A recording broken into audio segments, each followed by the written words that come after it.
Why in the hell would anyone use one of these? Stick around.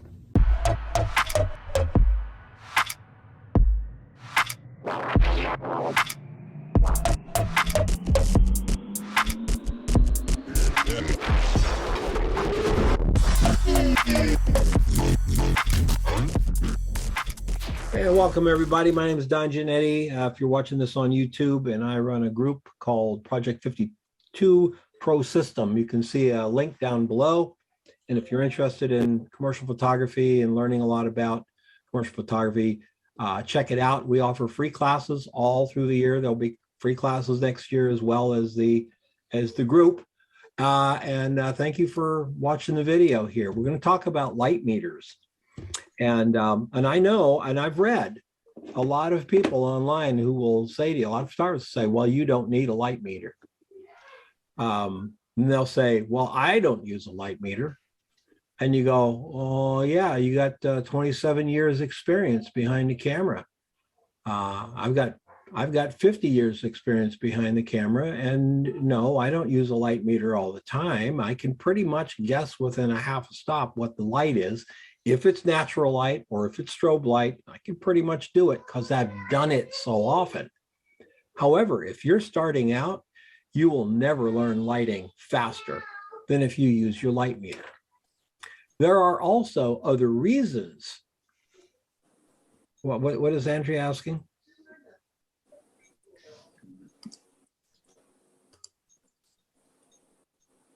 Gravity grip.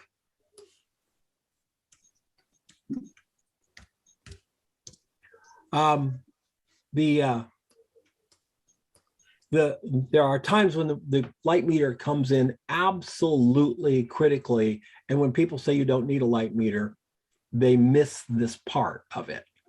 Let me say this. Being a commercial photographer means consistency. If there's anything other than consistency in your work, you will have a problem. Consistency is why we get to charge what we get to charge for our work. We used to say that a baseball analogy is, in this business, every time you go to bat, you hit a home run. You have to. You can't strike out. You can't hit a double, do a lousy job. You got to get a home run every time. It's very stressful. Anything you can use to make it easier is a tool that should be used. Consistency counts. And here are the questions I always ask. I'm going to share a screen with you here. The challenge is this. Here is our histogram. And we know that our whites are over here. Right here is our whites. Can you tell me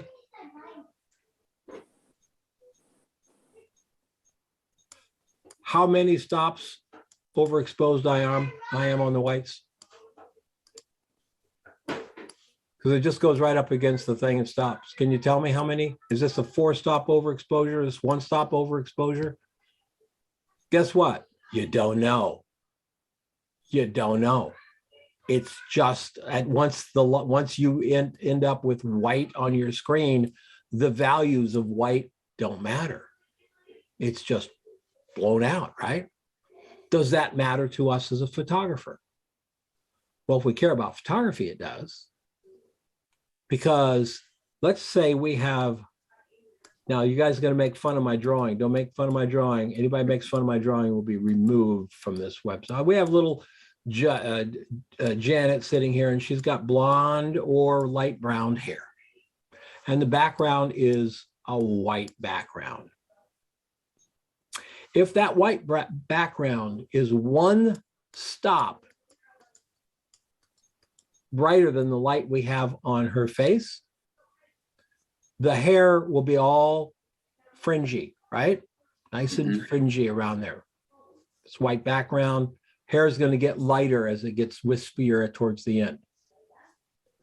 If it's 2 stops brighter,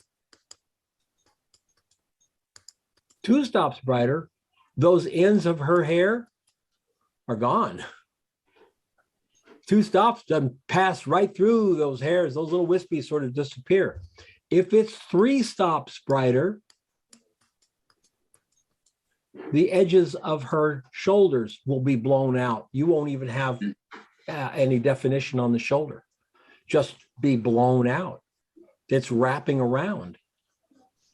So if we want a white background, we want our white background to be between 1/2 and 2/3 of a stop brighter than the light on her face. You can go to 1 stop if it's someone with really dark hair. You should stick around a 1/2 stop for someone who's blonde. You go to a full stop with a blonde, you can start, especially very light blondes, you can lose the ends of their hair as well. Well, how do we do that? Well, we use a light meter, and the light meter gives us our information. Here's our white background. The light meter I'm talking about is this kind of light meter with the ball on it. If it doesn't have a ball on it, it's not the light meter we're talking about. The ball. It's an incident light meter. We'll go into that in a minute. So we walk up there and our light's coming from this side, going that way, and we put the ball of our meter aiming towards the light. And the meter says, let's make it simple. Our meter says F8. Not $8, Don. See, it's Black Friday.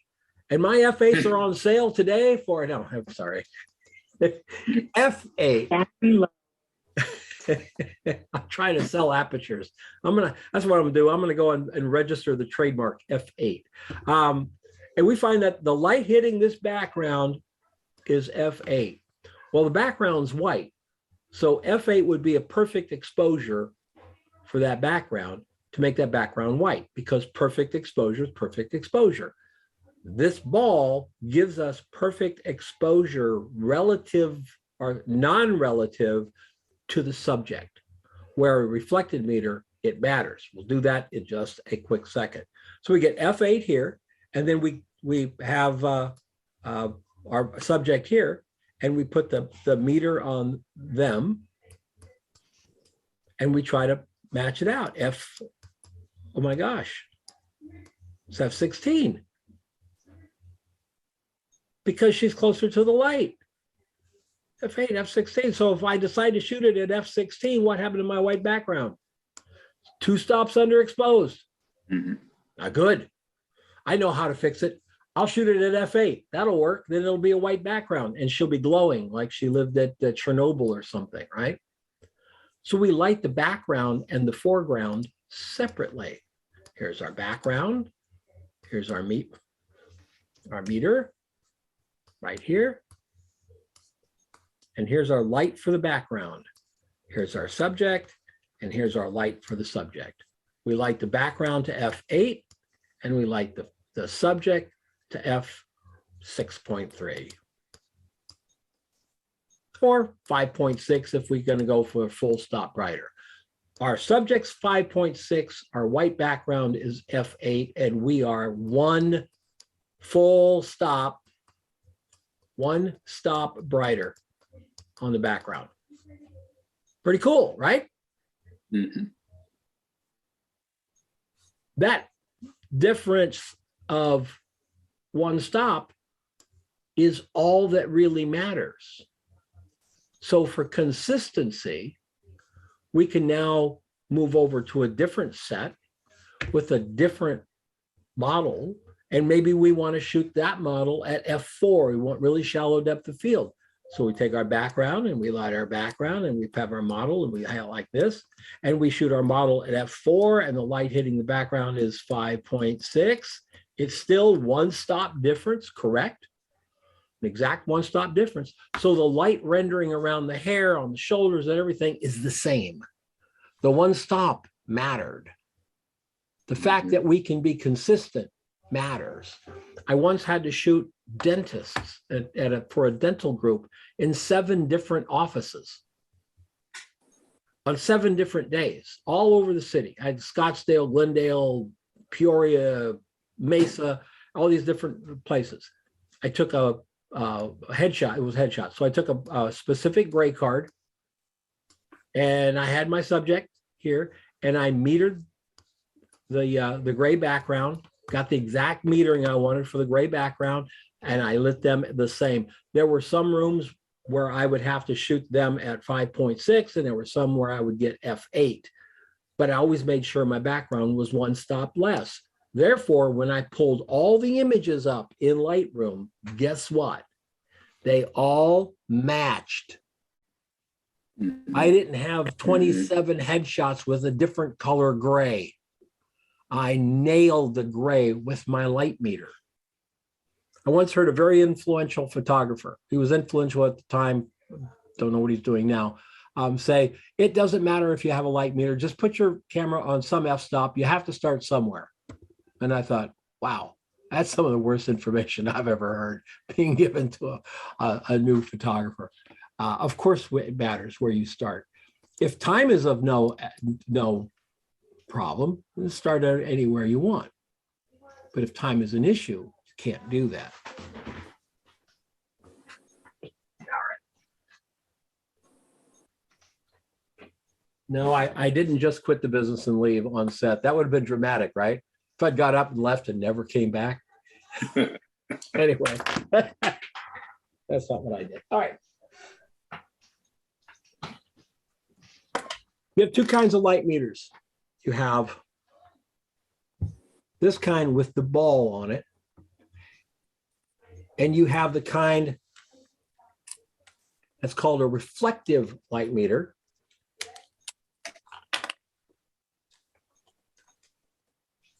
Which you aim at the subject. Come on, get on there.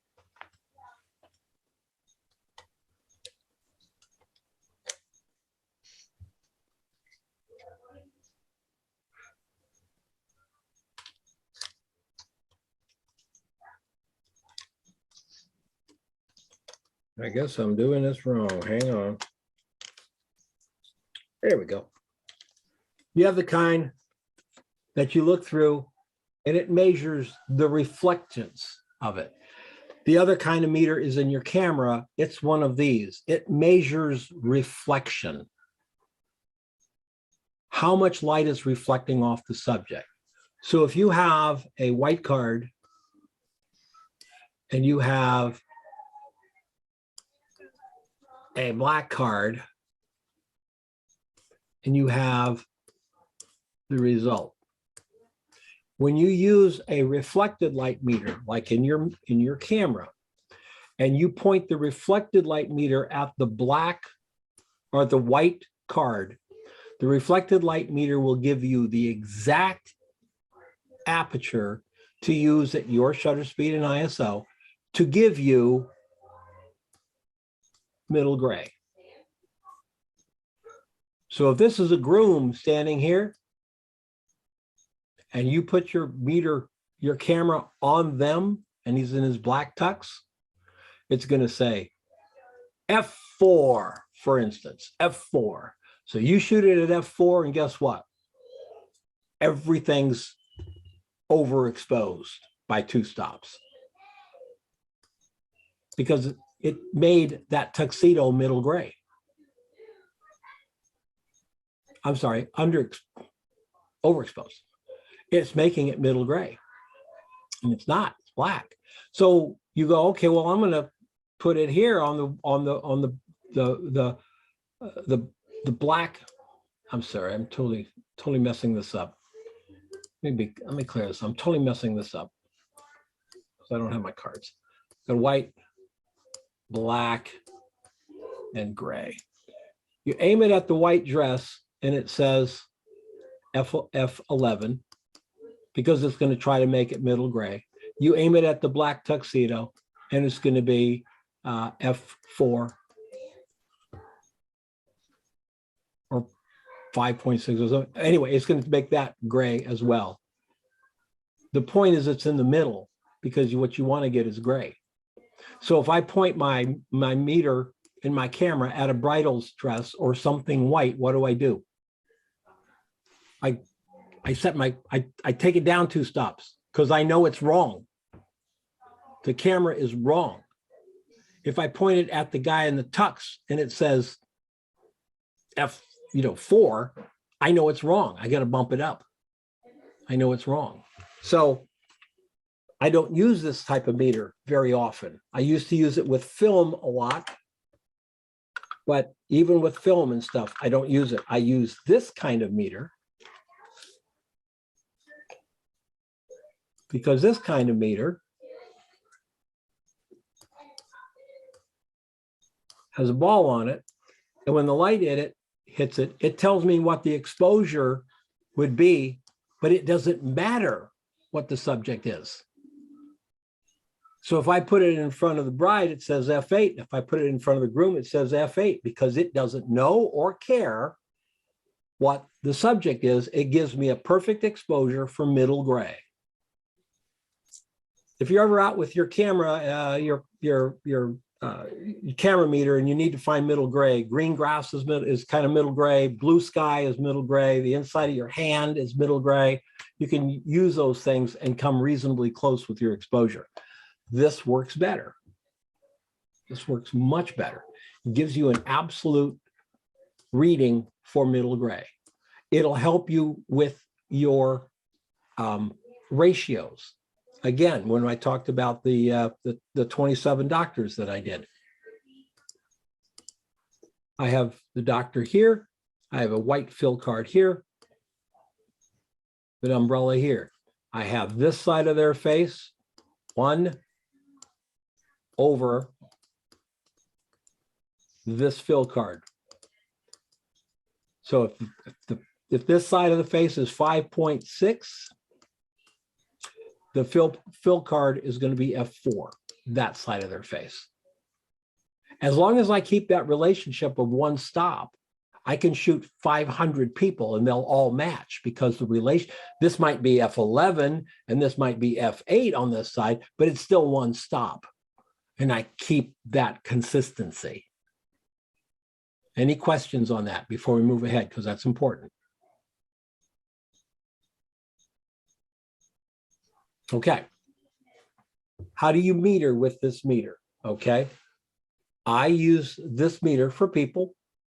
I use this meter here under the chin. There are some people that will tell you, you point the ball at the light. Those people are wrong. They're not, it's not an opinion. They're wrong. And the reason they're wrong is this ball is designed. Here's the person we're taking a picture of. Here's the meter with the ball on it. And here's the umbrella. The umbrella hits our person the same way it hits the ball. That's why it's a ball. It's dimensional. It's for checking the lighting on 3-dimensional projects, possibilities. So the ball aims right at the camera. I don't care where your light is. This aims at the camera. That'll give you the amalgamated exposure for that thing. If you guys have a Sekonic meter, you know that you can twist this thing here and the ball goes in and out, right? That is for taking ratios. So if I turn this ball to the side to get my shadow light, you can see that because it's 3-dimensional, it still might pick up some light from here. So I have to do this. I have to hide the ball from the main light. With your Sekonics, you dial it in. So the unit is hiding the ball. So you get this exposure, then you get that exposure. And the difference is your ratio. Is it 1 stop? Is it 2 stops? Is it 1/3 of a stop? You can start to control it. Can you come that close eyeballing it on the back of your screen? I would bet money you can't, because I've bet money that you can't before and won every time. I want consistency. It's why a client pays me money, is for consistency. It's not for me to eyeball it on the back of a camera like my neighbor who just got a Rebel for Christmas. Does it mean you can't make good photographs eyeballing it on the back of the camera? Oh, of course you can. Of course you can. Millions of wonderful photographs are made by people who don't use light meters. But if you're a commercial photographer and you're charging for consistency, this is the way to go. Because eyeballing one stop and knowing one stop's big, big difference. So the ball aims at the camera for every situation except one. And that is when you're working in the studio and you have a softbox above your thingy here, your mug of beer or whatever here, you're shooting from here, you split the difference with the ball. Split the difference. If that's because of the configuration of this unit. If you aim the ball at the camera, it's not seeing any light because of the units around it, right? And if you aim it up top at the camera, then it doesn't have an accurate view of what your object is. So you split the difference. If you split the difference, you will get a good, solid, perfect, usable exposure. Is it the correct exposure? That is up to you. Some people shoot a little bright, some people shoot a little dark. Have you ever heard the term box speed? Box speed is the term for shooting at what Kodak said we should shoot it at. You know, Kodak, we've got that T-Max 400, and then Kodak says, well, we need to shoot this at 400. And I would say, really?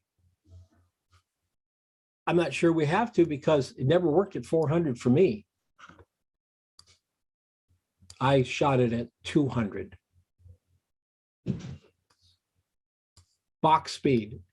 Kodak's deciding what perfect exposure is based on scientific stuff, and I'm basing it on what do I need and what do I want. There's not a film out there that I've ever shot at box speed. Digital doesn't have that. You set all your stuff. So I generally set my ISO at 100, and then I use my little compensation exposure thing, and I'll give it a little plus third, because I'm still habitually looking for middle gray. Whenever I'm shooting, I'm setting my exposure to that tree, and I'm setting over here that blue sky, and then I'm doing it like that. So I need to, I want my pictures to be consistent.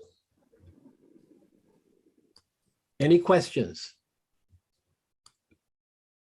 I want to share was that a question? Did I hear a question? Maybe not. I have a question. Okay. Don, could you please explain again what do you mean when you say split the measure? When you said like the split, that like in that case with the beer, that you have to split the. I mean, I didn't understand that part.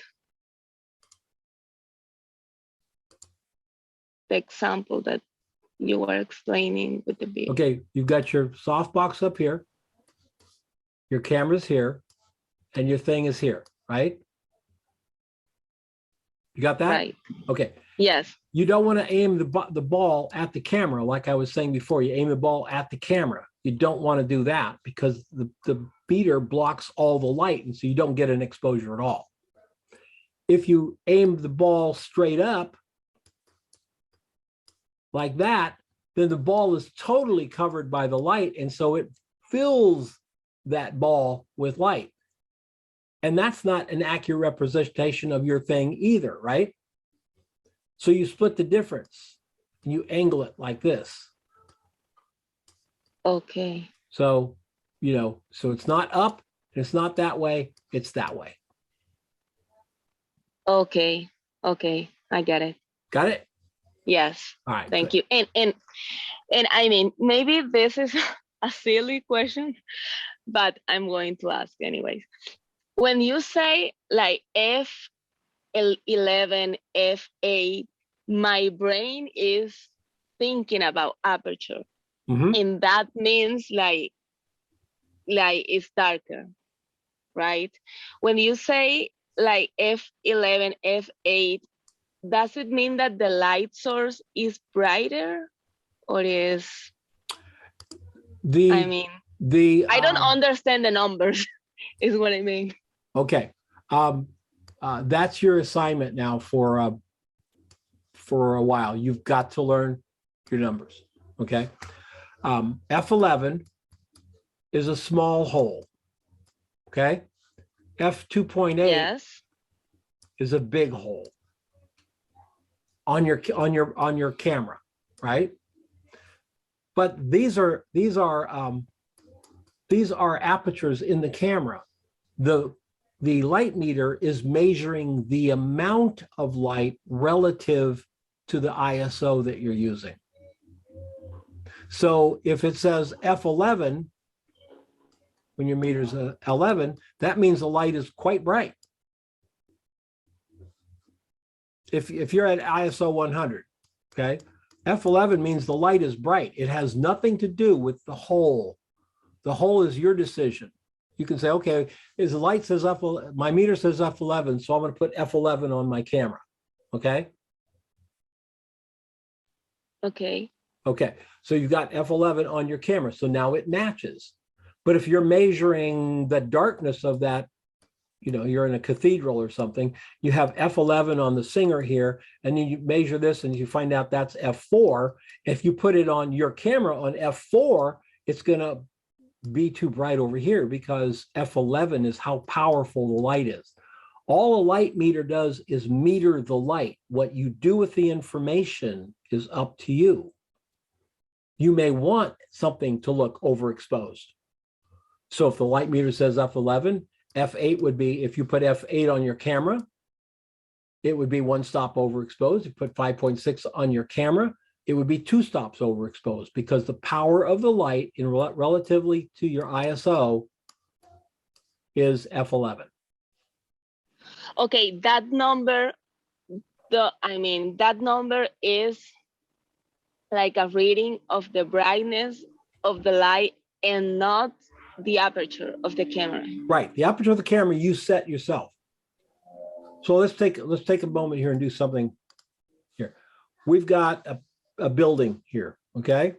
And we have a dancer in front of it, and we've got our light set up here. And we've got a light set up here, shoot through umbrella coming through this window. And we've got a shoot through umbrella coming through this window. And we have a car sitting over here with its headlights on. We want that in the shot. And we've got a motorcycle over here with its headlights on, okay? This all is not going to be F11, right? Not going to be. So we set our ISO at, let's say, 200. We take a meter reading of our umbrellas here, take a meter reading. And again, because it's kind of like a top down, we're going to split the difference a little bit and find out that these are, oh, I'm sorry, we have to pick a time. We have to pick an exposure time. Right? Right. Otherwise, we don't have a median to shoot against. So let's say we know that these car headlights are going to take a little bit of time. So let's say we have 1/30th of a second. That's what we've chosen. So we find out that these umbrellas, the lights coming through the window, are F11. And this one is F11 after we moved it in a little bit. It's F11 at 1/30th of a second at ISO 200, right? Then we go over here and we find that these car lights are F5.6. Well, that's 2 stops less than F11. So they're not really going to shine very well, are they? No. Right? Because it's not as powerful. The lights aren't as powerful. We want these lights to be F11. We can't make the car lights any brighter, can we? Right? No. No. But we can lower our shutter speed 1/15 and then to 1/8. And at 1/8, these are going to be F11. But then the others Right. are going to But we be can F. control these, so we can take our strobes and we can Okay. go down one stop and then down a second stop. Now they match. So we were at 1/4 power, for instance, then we go to 1/8 power, and then we go to 1/16 power. And at 1/16 power, they're now 5/6, 2 stops down. So we do that. We find the motorcycle is probably pretty much the car. So now we have decided to shoot at f11 at 1/8 shutter speed at ISO 200. That's all. That's what we know. Our dancer, all we have to do is create f11 on her with our strobe by using the power of the strobe and the distance. So we have this on 1/8 power at, let's say, 6 feet away, and we get f11 on her. We make the shot and everything looks great. All the lights are on, everything looks great. But you may have decided, I want her to be brighter than the background. Okay, still going to shoot at 1/8 of a second. You're just going to move your strobe in until she's f16. Then she's brighter, because all this back here is a given. You move it into f16. You say, well, I want the background to be brighter. Okay, you can move it back, or you can cut the power. Either way, with the power on 1/8 power, you could, instead of moving it, you can go to 1/4 power and she's going to be a stop brighter. Instead of moving it, you can go to 1/16 power, she'll be a stop less. All those decisions are made because you're measuring the light output. You see my point? You decide where they fall within the exposure of your camera by using all the other tools available to you, the ISO and the shutter speed. And the aperture in that case doesn't matter? You're choosing your aperture. Okay. Your choice. Yeah, no, it does matter. The, It would be f11. okay. If you wanted Okay. her to match this, it would be f11. Yes. Okay. I mean, yeah. I understood, but it's a little bit confusing. But I mean, I suppose it's just a matter of practice. Just practice. Not a problem. You can get it.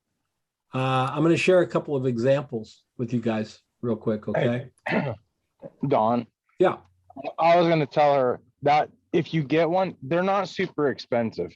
And if you get one, like the way I really got into understanding the light meter was just take it with you. Like you don't have to just take your light meter and figure out, okay, if I was to take this picture, set it, and then you just play with it. Like the more that you play with it, even if you're not taking a picture, if you go into a dark room and you read it and you'll see, and then you go into a bright room and then you read it, like the more that it sounds really intimidating if you're not understanding it, but if you get one and just play with it, you'll get it. I mean, it's funny because I bought one Seconic on eBay when I started like P52, and I haven't used it I haven't played with it because I feel I don't understand. But yeah, thank you for that advice. I think I'm going to start just playing with it.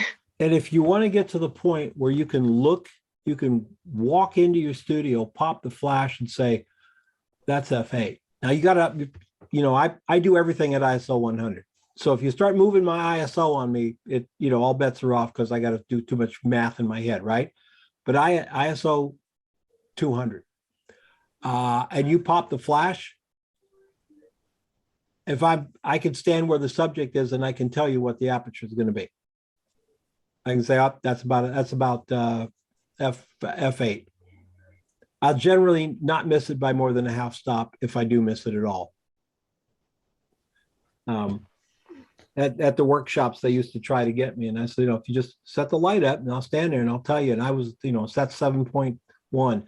That's 9, because you do it enough. If you want to learn how to do that, before you're looking at your light, your strobe, and you look at it and you go, okay, well that's on 1/4 power, and it's 5 feet away from my subject. And I've done this before. It was like f8. I'm going to go with I'm going to say this about right, f8. Then check it on your meter. Meter says f8. You nailed it, didn't you? You actually didn't need a meter. You nailed it. You can get to that point pretty easy, well within a year. So use your meter. Now, if the meter says 5.6, okay, then you missed it, but you'll be better next time, and you'll be better the time after that and the time after that. So you can really do a lot of learning, especially about ratios and consistency. So let me share an image or two with you guys. Don't, no. Yeah. For example, if for product photographers, let's say they always use ISO 100, and let's say they use an aperture of f13, an example. So the light meter is going to help to set the power of the light in this case, because they are always using the same values. If that's what they want, if they're let's say their work calls for maximum depth of field and they're shooting at f16 every time, right? Yes. Then the light meter helps them tweak the distance of the light and the power of the light. Okay, got it. Thank you. Yeah, you can do. How many of you guys have ever done HDR in the studio? I have. I think a lot of us. Yeah, you can do HDR in the studio. All you do is you set your camera, your studio, your still life up. Doesn't work with things like beer because the bubbles are moving, but for a still life product, you can do an exposure at 2.8, 4, 5, 6, 8, 11, 16. You don't change your aperture on your camera, you change the power on the strobe. You start with full power, f16 right there, then you leave it on f16 and you lower your strobe from full power to half, then to quarter, then to eighth, then to a 16th, then to a 32nd. Now you have 8-stop HDR, put it in Photoshop and it'll do it. Or you maybe you probably want one or two overexposed as well, but you can do that on tabletop if you want that look or if you need that look. So this particular image shows me a side light, and a side light is essentially the same as what? Who knows? Remember I told you there was always a single place where we don't do it normally. A side light is essentially the same as a top light, right? The light's coming from the side rather than the top with the camera. So the relationship from the camera to the light is the same. So I split the difference with the meter and took the shot. I didn't have to test it. I just split the difference. Half, pointing into that void, half the ball was lit up by the strobe, half the ball was in shadow, just like his face. And it nailed it for a shot. All right. For some reason, I can't get this one to come into this other group, so go here. For this shot, and I'll give you guys a hint. When this photograph was taken, she is just turned 65. The shot was taken out of a window at about 2 o'clock in the morning after we all came back from a wrap. She was one of the models that we used. And she's looking out the window and she's being lit by the moon.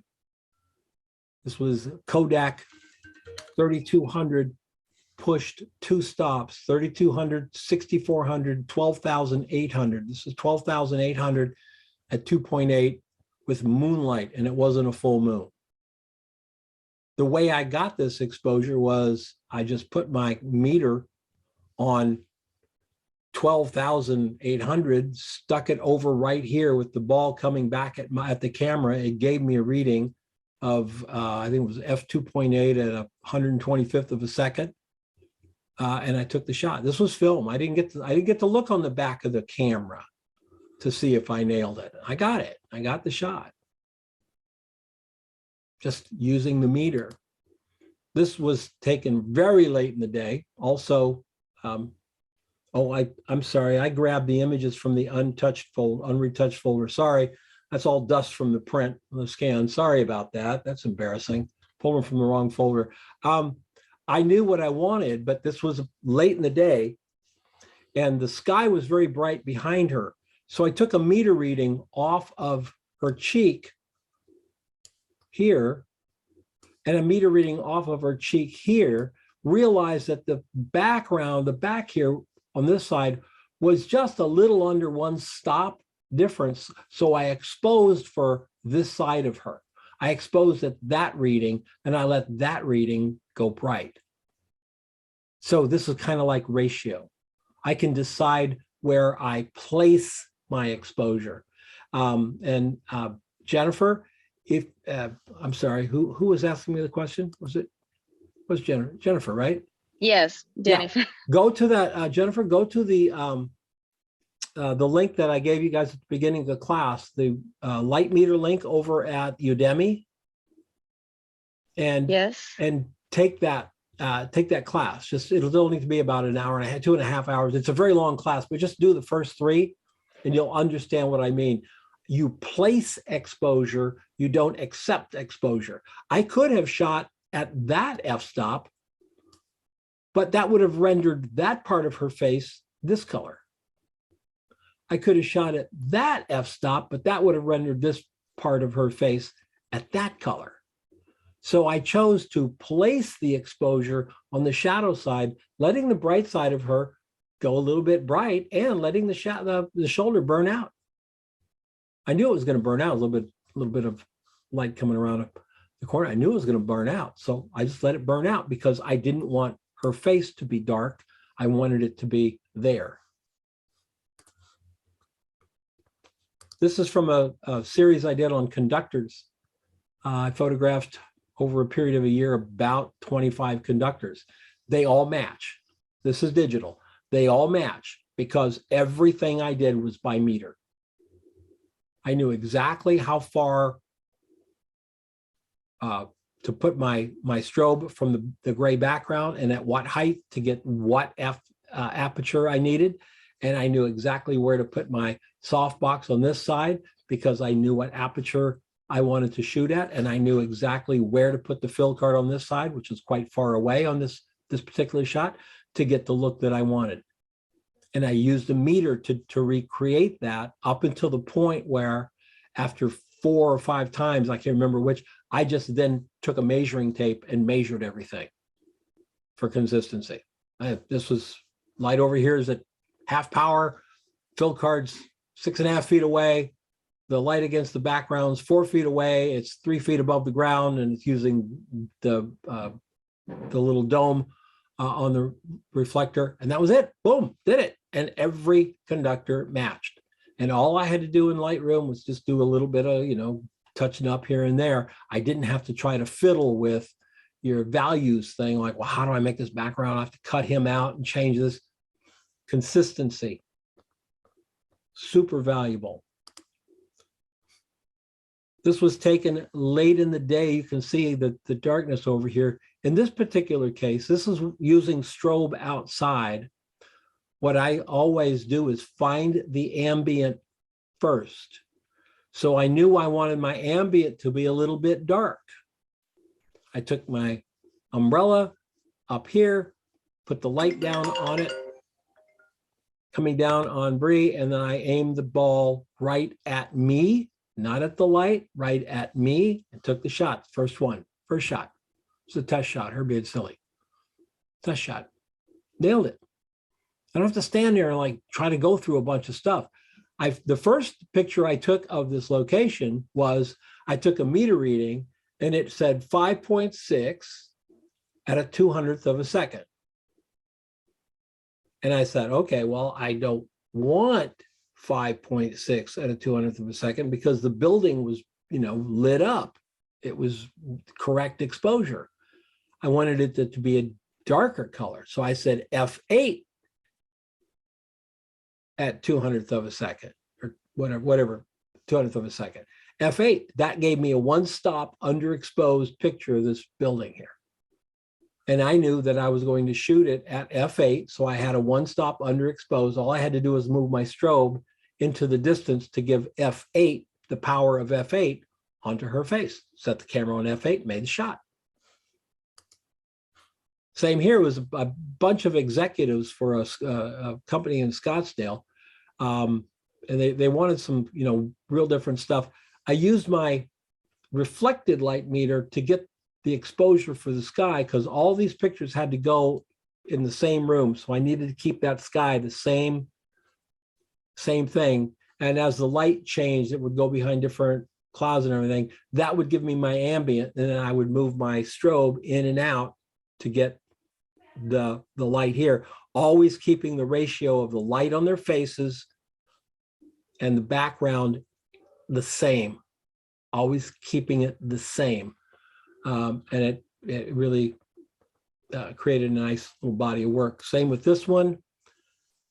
You can see the sun is over here, coming this way, putting the shadows forward here. And then I took a strobe over here and I simply matched the sun. In this particular case, it was, I think, f8 at a 200th of a second. And she was looking into the shadow. You can see how dark her jeans get down here. So I took a little tiny softbox, put it up here, and put it on the power and distance to give f8 on her face. Metered this side, metered this side, took the shot. I couldn't see the models when I was taking this picture. I could not see them. But I went over and I metered the sky. I knew the sky, metered that with my camera thing, and I got whatever the exposure was. Let's say it's f11 at a 200th of a second. That's the sky. But when I'm taking the pictures, all I'm getting is sunlight in my face. But I knew that if I put the meter in facing me and I would fire the flash, if I got the meter to f11, made a difference. And the difference was it just lit them up perfectly. They're lit up because I used my meter. I could have stood there for 5 minutes trying to find that exposure and probably would have found it. But that sun, then this is a fact that's not recognized by the scientific community because they're a bunch of putzes, but this is a fact. Whenever you're shooting and the sun is going down, it goes down faster. It goes down faster. I've seen it happen. It's a phenomenon. It's unexplained. Leave me alone. Anyway. Don, in that case, in that photograph, like the light source is the flash, right? Not the sun. The flash, right. A little flash in this.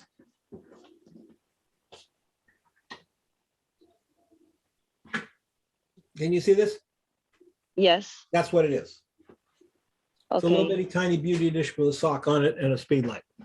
Okay. Yeah. You don't measure like the light coming from the sun, but from the flash. Right. Okay. I measure the light from the sun because that's the background. That's the background. How bright the sun was, that was, I metered, where's my thing? I metered here. That's where I put my, my camera with a little thing in the middle. That's where I put it up here because that's middle gray. And I took a shot and I said, yep, the sun was really bright. It's bright orange coming through there, but it wasn't white yet. Okay. It wasn't like blown out to the point where there's no color. It was orange. And then I put the two girls there, put the meter under her chin, fired the flash. Wasn't enough, fired it again, moved the power up, fired it again. It was enough and started taking pictures. Okay. Okay. I have a question, Don. Yes, sir. How big was your speed light that you could push it against the sun and compete with it? Was it like just a regular speed light? Okay. So but you got to know where it was. It was like right here. Yeah. Okay. If I'd moved the camera up like a quarter of an inch, I'd have picked it up.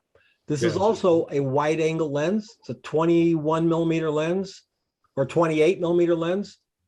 So things are closer than they appear, as the mirror says. Things are closer than they appear. in the camera. So, and that's why I cropped them off there, because if I'd pulled back any more, we would have picked up the distortion of their legs coming, towards me. But I let the distortion be in the pants and stuff like that, and it doesn't really show. And if you shoot on a tripod, David, you can do your one with your flash in the picture and then pull the flash out. Oh yeah, and I've take done that. another picture. I've done that for 15 years. So say if I got, what I'll do, Dave, you got to have an assistant. You got to have an assistant. So you get the shot. Oh, come on. You get the shot of the background. Then you put your light in here and you shoot about 6 or 8 shots. Then your assistant pulls it out, and you get another shot, and you swing it back and you get 6 or 8 shots and swing it out. You have to keep swinging it out and getting it because the clouds are moving. Right. So, and then all you do is you go, oh, that's the one I liked. And you just take your Photoshop, cut it to here, up like that, hold the shift key down and drag it over and you're done. Fits right in. Thank you. Couple of quick things about holding the meter. When you're working with people, I put it under the chin. Who can tell me why? Now, if you've heard this before, don't pop up. Anybody tell me why I put it under the chin? All right. I put it under the chin because if I try to put it in front of their nose, right, 2 things will happen. Number one, it's closer to the light than their face is by a little bit. But if I'm working with a very small beauty dish, it can make a difference. Second of all, I'm a putz. If I put it in front of them, I'm going to bump their nose. I'm going to clip their lip. I'm going to touch them.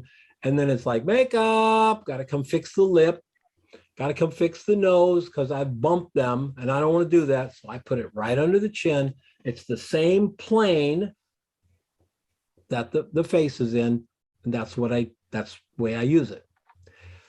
If you're doing a natural light situation, and do I have any? No, I don't. Let's say you're doing a natural light situation and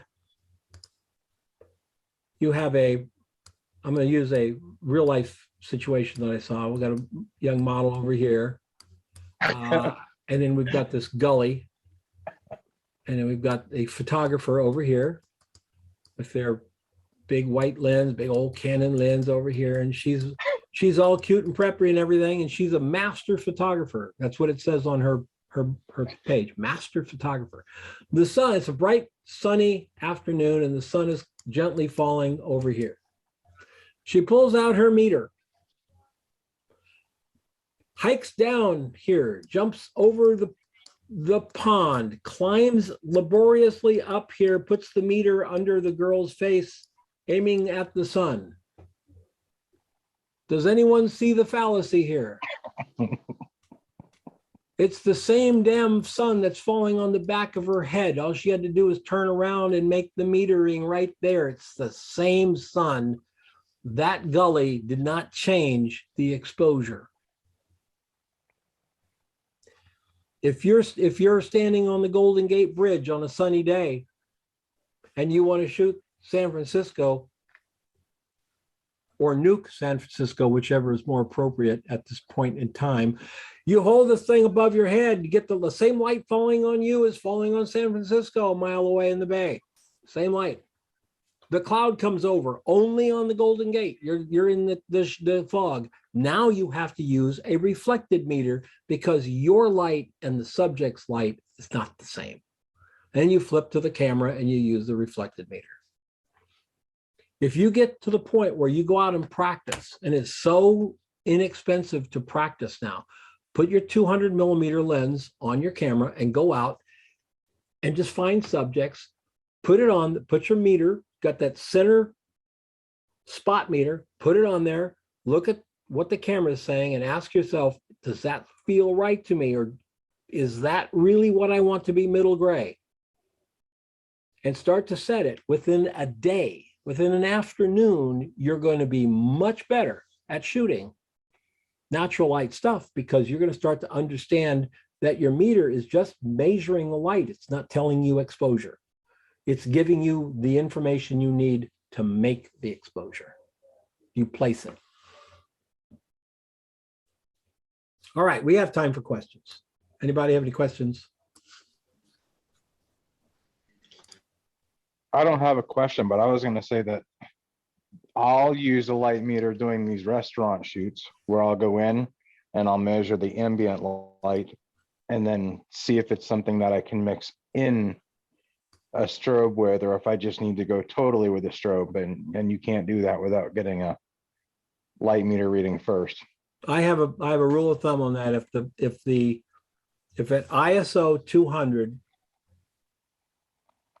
will give me f5.6 at a 30th of a second or faster, then I'll include the ambient light. If I have to go down to a full second ambient light, it just generally doesn't look all that great to my eye.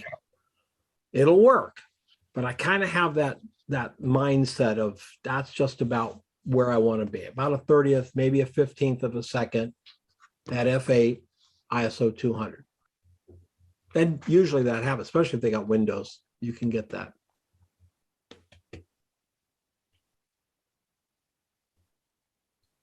Am I that good at teaching light meters? If there are no questions. Oh, there are many questions for. No. I want to check if I understood like good. Let's say I'm shooting like a beer, right? Okay. And I look for a middle grade in the subject to do the measurement. Like No, you use the ball. The ball doesn't care what middle gray is. okay. And you because use, I've heard people that say, oh, the measure in the shadows was X and the measure on the highlights where it's X. I don't know. So my question is, if you have to measure the light in different places of the subject, I mean. no. Jennifer, some stuff online is so amazingly bad. I once watched a guy showing how to use the spot meter on his Minolta with flash. He was claiming he was getting spot flash meter readings, and I can tell you that he didn't. If you want to know what your shadow side is, let's say you've got a beer bottle here, right? And you've got your strobe on this side, see a nice big highlight. And you want to know what the light is on this side? Put the light meter like this with the ball facing that way, pop the flash. If you already know, by the way, and in this particular case with the light on the slide, what do? You aim the ball at the camera, just like that. You can split the difference if it's not a shiny object. This is a bottle. It's a shiny object. You aim the bottle at us. If it's a clay pot, you split the difference going that way. So the same as top light. All right. So you already know that you're going to shoot this at f8, right? Because you've got a picture. If you want to find out what your shadows are doing, just take another reading of the shadow with the ball only in the shadow. This might be f4, 2 stops away. Okay. Does that make sense? Yes. Okay. So now you know, and like I said, this is just measuring the light. You go, f4 is 2 stops away from f8. Maybe I only want it to be 1 stop away. So you want to bring this up to 5.6 because that's only 1 stop less power light than 8, right? The power of the light, 5.6, is 1 stop less than the power of the light, f8. So you bring a white card in right there.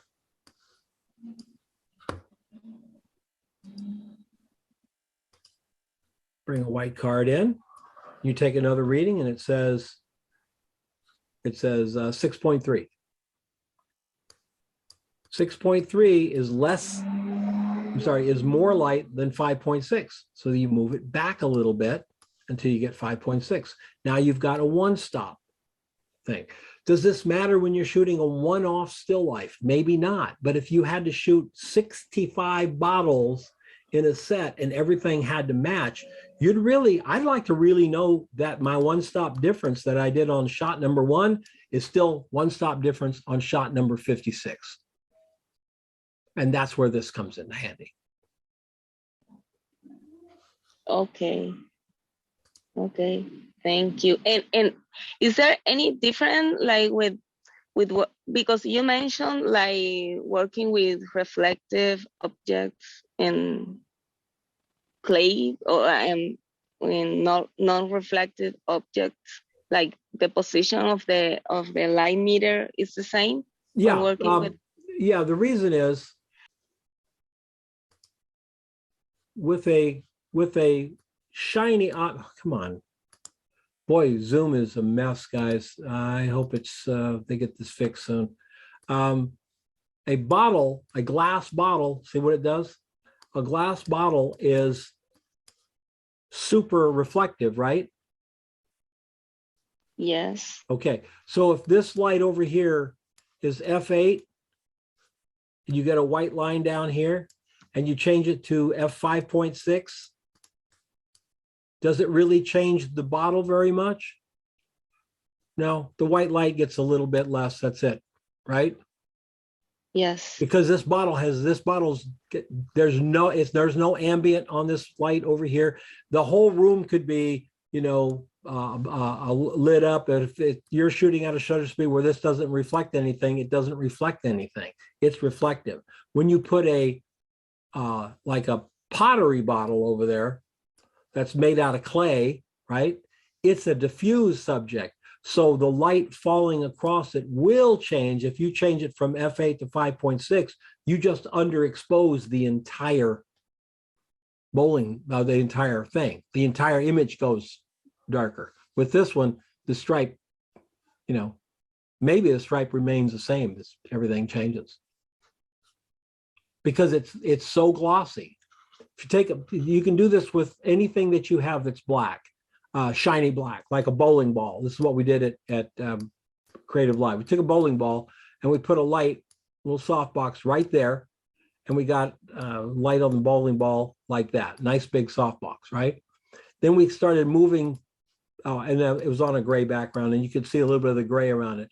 We moved it back a foot, then another foot, then another foot, and another foot. And the only thing that changed was this thing got smaller, right?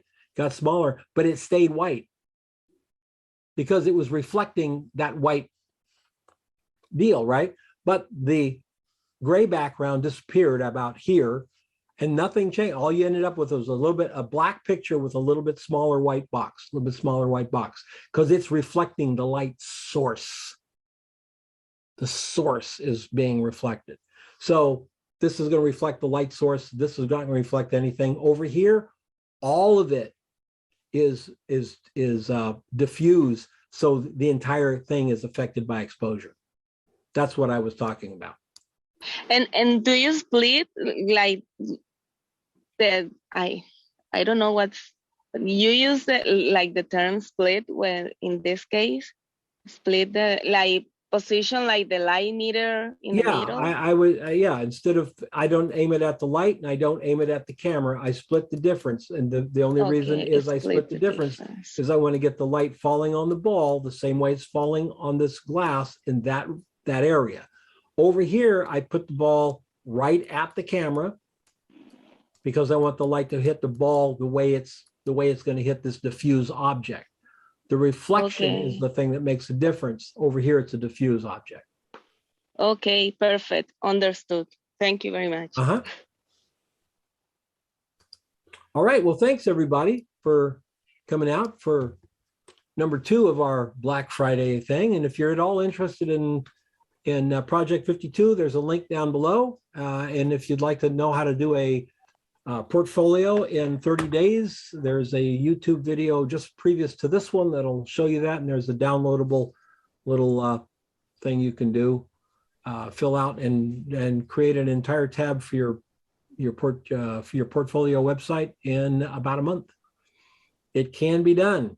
I've helped people do it. I've helped a young lady build an entire dessert tab for her food workshop. I've helped her food website, and I've helped a photographer build drinks for hers. So you can do it, and fairly easily too. Just jump on in. Thanks again, everybody. I hope you had a great Thanksgiving, and we'll see you next time. Take care. Thanks, Don. Bye. Thank you. Bye. Have a good-